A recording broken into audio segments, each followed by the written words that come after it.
দেখতে দেখতে ১৯টা রোজা চলে গেল। আজকে সেহরিতে খাওয়ার জন্য আজকে আম্মু বানাচ্ছিল হাঁসের ডিম দিয়ে আলুর ঘাঁটি। তো প্রথমেই এখানে একটি পাত্রে তেল গরম করে এখানে সামান্য পেঁয়াজ দিয়ে দিয়েছিল এবং পেঁয়াজগুলোকে হালকা ব্রাউন করে ভেজে নিচ্ছিল।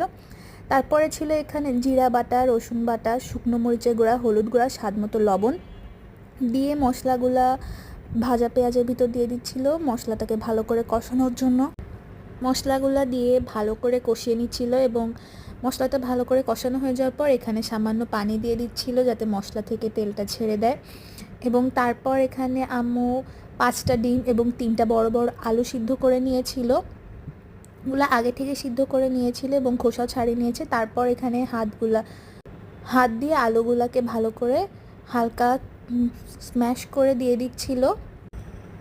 আপনারা চাইলে একটা গ্লাস বা স্ম্যাশারের সাহায্যে স্ম্যাশ করে নিতে পারেন, কিন্তু আমার কাছে মনে হয় এটা একটু দাঁতে বাঁধলে বা একটু আস্ত থাকলে ভালো লাগে। তারপরে ওর ভিতরে ডিমগুলাও দিয়ে দিচ্ছিল।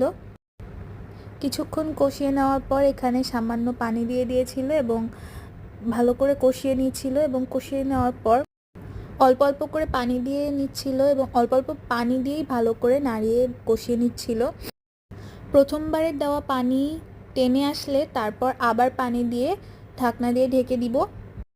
সেহরিতে কিন্তু একদমই কিছু খেতে ইচ্ছা করে না, তারপরও জোর করে খাওয়া হয়। মাঝে মাঝে একটু ভাজি বা ভুনা থাকলে একটু ভালো লাগে এবং এছাড়া সবসময় দুধ কলা ভাত খেতে বেশি ভালো লাগে, কিন্তু তারপরও সেহরিতে কিছু খেতে ইচ্ছা করে না। কিন্তু আজকে আমি ইউটিউবে দেখতেছিলাম এই রান্নাটা, তো আমার হুট করে খেতে মন চাচ্ছিল। তারপর আমি আম্মুকে বলছিলাম বানাইতে। এখানে আম্মু ঢাকনা তুলে এবার কিছু চেরা কাঁচামরিচ এবং সামান্য চিনি দিয়ে দিচ্ছিল টেস্টের জন্য। এবার ঝোলটা টানিয়ে নিতে হবে।